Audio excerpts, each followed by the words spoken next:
अरे ओछू नाक पण असली नाक। MDH काश्मीरी लाल मरचानी पाउडर। MDH रहा है। आज भारत ने पूरी दुनिया को यह साफ कर दिया है, यह स्पष्ट कर दिया है कि आतंकवाद के खिलाफ हम किसी भी हद तक जा सकते हैं। साथियों, आतंकवादियों ने पहलगाम में आतंकवादी घटना को अंजाम देकर भारत के मस्तक पर चोट पहुंचाने की कोशिश की है। भारत की सामाजिक एकता को तोड़ने का भी प्रयास किया गया है। उन्होंने भारत के माथे पर वार किया, हमने उनकी छाती पर वार किया है और छाती पर घाव किया है। पाकिस्तान के जख्मों का इलाज इसी बात में है कि वह भारत विरोधी और आतंकवादी संगठनों को पनाह देना बंद करे और अपनी जमीन का इस्तेमाल भारत के खिलाफ किसी भी सूरत में न होने दे। साथियों, आपको याद होगा कि लगभग 21 साल पहले स्वर्गीय अटल बिहारी वाजपेयी जी के सामने इसी पाकिस्तान ने इस्लामाबाद में डिक्लेरेशन किया था कि अब उनकी धरती से आतंकवाद एक्सपोर्ट नहीं किया जाएगा। मगर पाकिस्तान ने भारत को धोखा दिया है, पाकिस्तान ने भारत को छला है और आज भी वह धोखा दे रहा है। इसका खामियाजा अब उसको भारी कीमत करके भुगतना पड़ा है और यह कीमत यदि आतंकवादी वारदातें चलती रही तो लगातार यह बढ़ने ही वाली है।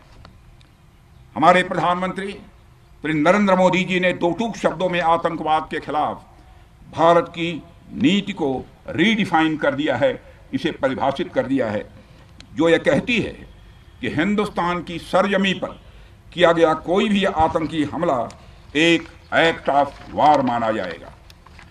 दोनों देशों में जो अंडरस्टैंडिंग बनी है फिलहाल वह इसी बात को लेकर है कि सरहद पार से कोई बेजा हरकत अब नहीं की जाएगी। अगर की गई तो बात निकलेगी तो बहुत दूर तक जाएगी। साथ ही हमारे प्रधानमंत्री ने यह भी साफ कर दिया है, आतंक और बातचीत कदापि एक साथ नहीं चलेंगे और अगर बात होगी तो आतंकवाद पर होगी और पाक ऑक्युपाइड कश्मीर पर ही होगी। साथियों, ऑपरेशन सिंदूर की कामयाबी ने पाकिस्तान में छिपे आतंकी संगठनों और उनके आकाओं को भी यह साफ बता दिया है कि वे कहीं भी अपने आप को महफूज और सुरक्षित न समझें। अब वे हमारे बहादुर भारतीय सेनाओं के निशाने पर हैं। दुनिया जानती है हमारी सेनाओं का निशाना अचूक है और वो जब वो निशाना लगाते हैं तो गिनती करने का काम वह दुश्मनों पर छोड़ देते हैं। साथियों, आज आतंकवाद के खिलाफ भारत की प्रतिज्ञा कितनी कठोर है इसका पता इसी बात से चलता है कि हमने उनके न्यूक्लियर ब्लैकमेल की भी परवाह नहीं की है। पूरी दुनिया ने देखा है कि कैसे गैर जिम्मेदाराना तरीके से पाकिस्तान द्वारा भारत को अनेक बार एटमी धमकियां दी गई हैं। आज श्रीनगर की धरती से मैं पूरी दुनिया के सामने यह सवाल उठाना चाहता हूं कि क्या ऐसे गैर जिम्मेदार और रोग नेशन के हाथों में परमाणु हथियार सुरक्षित हैं? मैं दुनिया के सामने यह सवाल खड़ा करना चाहता हूं। मैं मानता हूं कि पाकिस्तान के एटमी हथियारों को IAEA international atomic energy agency की निगरानी में लिया जाना चाहिए। मैं ये कहना चाहूँगा और साफ तौर पर कहना चाहूँगा। साथियों, हमारी सेनाओं हमारी सीमाओं पर अपनी मातृभूमि की रक्षा के लिए जिस तरह से आप सभी बिना रुके बिना थके दिन रात लगे रहते हैं वह अपने आप में अद्भुत है और अद्वितीय भी है। आपकी यही बातें हम सब भारतीयों के लिए मार्गदर्शक का कार्य करती हैं। यही कारण है कि मैं हमेशा आपसे मिलने के लिए उत्साहित रहता हूं ताकि आपके अंदर की ऊर्जा से हम सब भी कुछ प्रेरणा ले सकें। साथियों, आतंकियों ने पहलगाम में धर्म पूछकर हमारे निर्दोष लोगों को मारा। उसके बाद आपने जो जवाब दिया उसे पूरी दुनिया ने देखा है।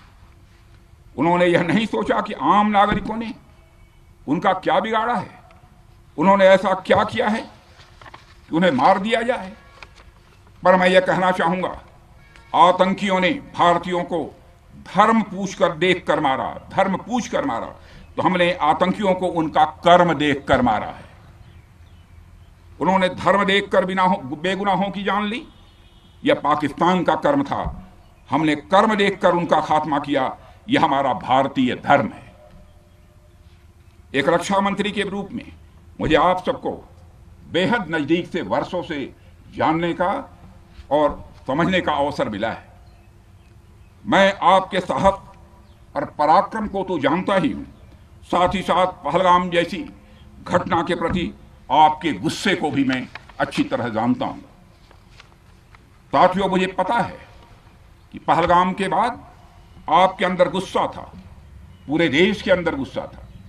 मुझे पता है कैसा महसूस होता है जब धमनियों में बह रहा रक्त बेकाबू होने लगे, और मुझे इस बात की खुशी भी है कि आपने अपने गुस्से को सही दिशा देते हुए बड़ी बहादुरी और सूझबूझ के साथ पहलगाम का बदला लिया है। रही बात पाकिस्तान की, तो उसकी बात ही क्या करूं आपसे।